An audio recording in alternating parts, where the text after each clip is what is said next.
Hello, everyone. Good afternoon, and welcome to my weekly Facebook Live. My name is Felicia, and I am the owner and founder of She Fire Fitness, the compassionate fitness and nutrition coach, helping primetime women move with power and purpose throughout life. So, if you are listening or watching live, do give me a thumbs up, a heart emoji, or a fire emoji just to let me know that you're out there. I love to get your encouragement and support. I'm just going to check my phone and see if I see anything from my phone. But give me some comments and do chime in on today's discussion, which is it's a part two of what we started last week. As you recall, June is National Men's Health Month. And so last week we started talking about how to help our menfolk live long and healthy lives. So we are going to be doing part two of that, helping the men in our lives be healthy and live as long as possible because we want them around. Is that not right, ladies? Okay. Okay, so again, just give me a heart emoji or thumbs up if you are watching live on Facebook. If you are watching the recording, also give me some comments. It really helps my visibility on Facebook. If you just make some comments, if you want to ask questions or just chime in and give some insight and tips for others to use. So let us dive right in. What I want to do today is look at some statistics that I have discovered. And I think that they will be very helpful in forming how we sort of navigate this landscape of helping the men in our lives be healthy and live long.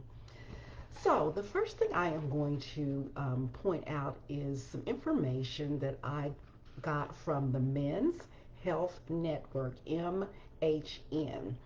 And I found this on WebMD, and it's also, there's a website, the Men's Health Network website that you can take a look at. But basically, what they report is, as you likely know, some of this might be common knowledge, but men die at higher rates than women from the top 10 causes of death. And let's go through those. There's heart disease, cancer, stroke, chronic obstructive pulmonary disease, accidents, pneumonia and influenza, diabetes, suicide, kidney disease, and chronic liver disease and cirrhosis. So again, you've probably heard that before. So if not, then hopefully that'll be helpful to you. Men also die younger than women. In 1920, women outlived men by only 1 year. But today, the CDC, the Center of Disease Control, figures show that the life expectancy gap has widened. On average, women survive men by over 5 years. So that tells us that, ladies, there is some work that we can do in helping our menfolk live as long and as healthy as possible. So, as I delved further into these statistics, it was kind of interesting to look at the causes of death as they vary by age and ethnicity. And I'm not going to go through all the details with that. There is a detailed report at the that I'll drop a link in the bottom, but all of this information is from a 2017 report from the CDC, the Center for Disease Control. What I want to do is highlight a snippet of information from that report. And what I want to highlight today is what I discovered in terms of suicide being the second most common reason for death among men under the age of 45. So that's kind of interesting to me when you look at the breakdown by age. Then from ages 45 to 64, it drops to the sixth most common. So that's, again, when we look at those ages up to about 45, particularly those young adult, older teenagers, and even below, it's the second most common reason for death. And we want to look at that and see if there are some areas that we can be that would benefit us as it relates to the men in our lives. So, my topic for today is men and depression and suicide. So why is that? Why do I want to talk about that when we know that men die from so many other things besides suicide, particularly over the range of their lives? We know about cancer and heart disease and stroke and all of those sorts of things. But here is why I want to talk about that. One is that men are 4 times more likely to commit suicide compared to women, reported by the Men's Health Network. And they attribute this in part to the fact that depression goes underdiagnosed in men. And also, I thought about when we look at those top areas where that contribute to death in men, the heart disease, the cancer, and the stroke. I just kind of think, no data behind it, but to what extent does sort of the mental health, depression, kind of contribute to that? So again, I don't have any data to point out to you, but again, it's our mental health is just so important, and we can see, in particularly for younger men under the age of 45, it's the second leading cause of death as it relates to suicide. Okay, something we need to be aware of, that depression slash suicide presents differently in men.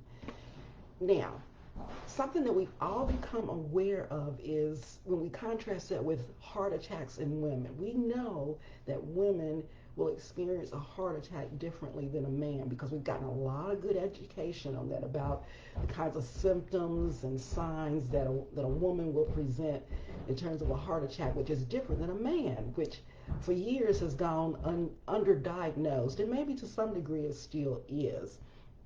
But I share that to state that there's some similarities between women and heart attacks and how we perceive the signs and symptoms, and men and depression and suicide.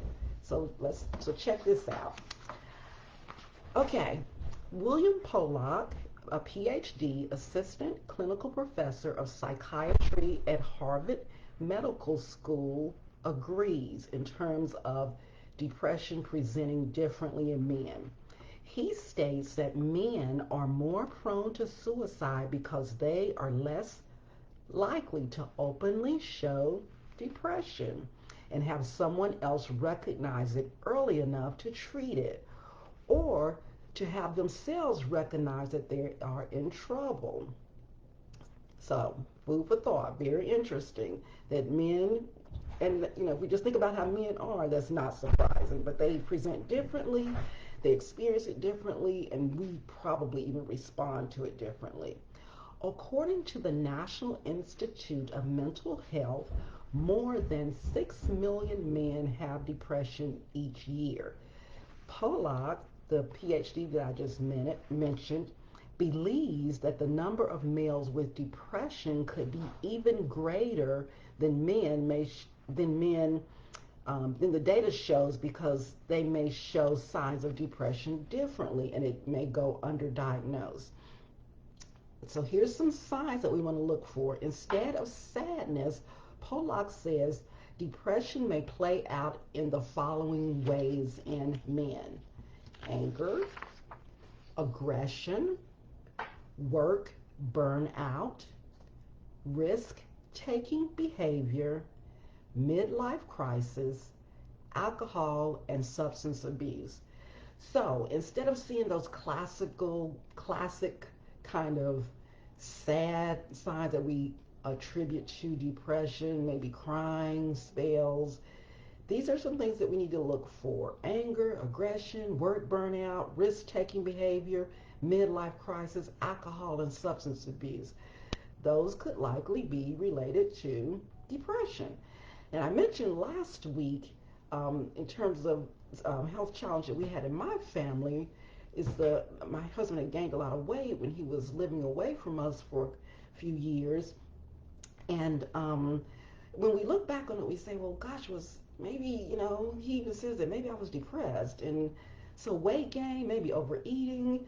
Again, I don't have any data to speak to that, but, just these are some things that people may use to mask emotions, and particularly men when they're maybe not accustomed to having some outlets like crying or talking it out, or friends, girlfriends to support them, etc. Okay, so let's go on and see what else Dr. Pollock has to say. Society around the men and the men themselves see the symptoms of depression that I just talked about as just being a guy or just having a hard time. The problem is if they are signs of depression and if they're getting bad enough, then many of these men are starting to form thoughts that life isn't worth living. So again, instead of those classic signs of sadness, crying, melancholy, there may be signs of anger, aggression, work burnout, drinking too much, substance abuse, and they may lead to thoughts of my life is just not worthwhile. So, to help men with depression and to reduce the risk of suicide, doctors, loved ones, that's us ladies, and men themselves need to recognize that society's model of masculinity to ignore pain can work against men. Now, how many times have we heard that? Little boys don't cry, suck it up, that kind of thing. But it can work against men. Looking the other way may trigger depression and thoughts of suicide. So again, I just want to share that because just some of the data that just jumped out at me, and I'm hopeful that some of this will be helpful to you all. Um, I want to just talk about how can you help a loved one who is depressed, and I'm going to drop a link to this information down below because don't want to necessarily just read it all to you, but I'm just going to kind of read some excerpts from this piece. I think it's from the Center for these. I'll put the resource in there, but it's a reputable resource from a government resource. So I'm just going to read it. It's important to remember that a person with depression cannot simply snap out of it. It is also important to know that he or she may not recognize his symptoms and may not want to get professional help. And we've certainly dealt with this in my family by helping people get help and really just kind of, I don't want to say call them on the carpet, but kind of really being very assertive, if you will, with it to get individuals help. So if you think someone has depression, you can support him by helping him find a doctor or mental health professional and then helping him make an appointment.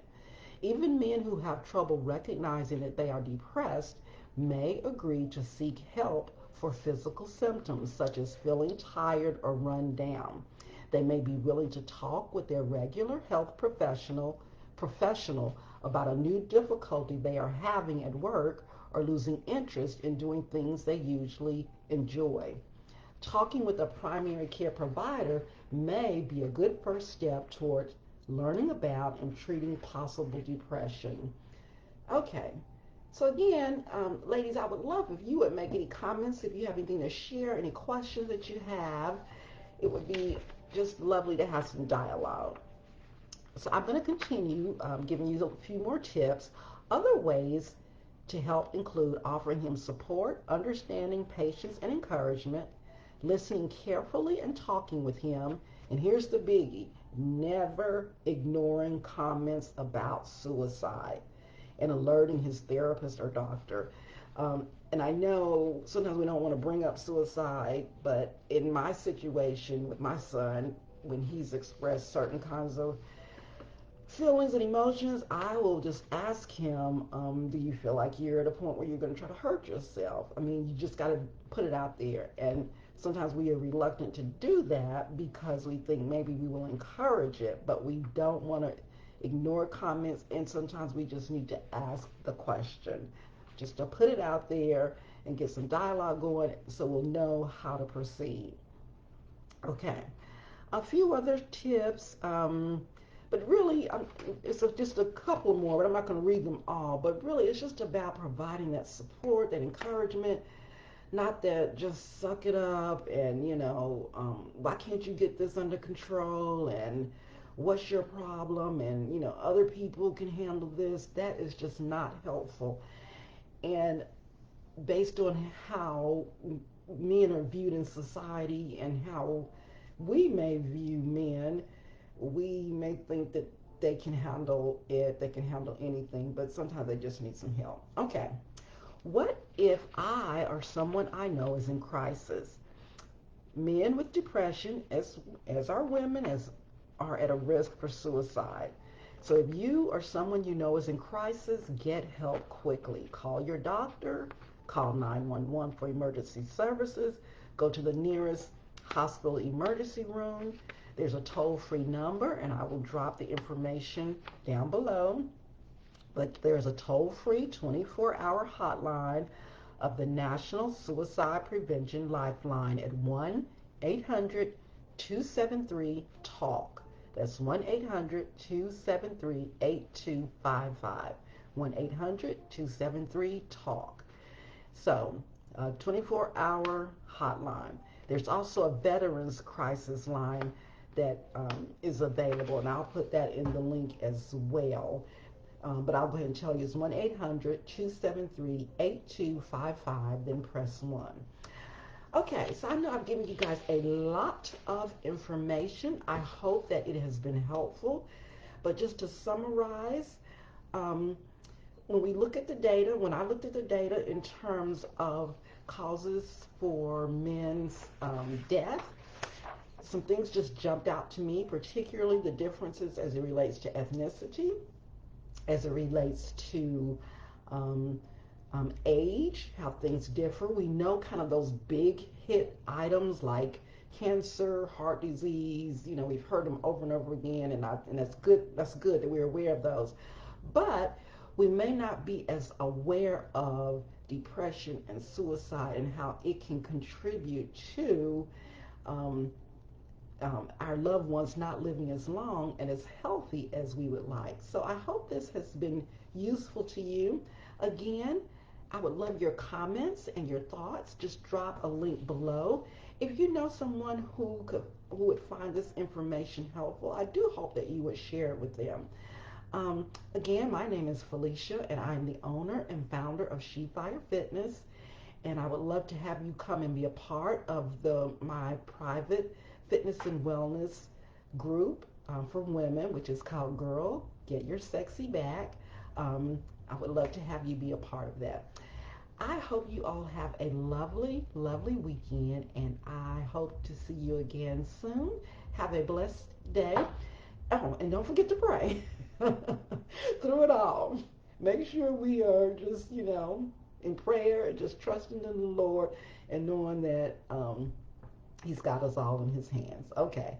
You guys be blessed. Love you. Bye bye.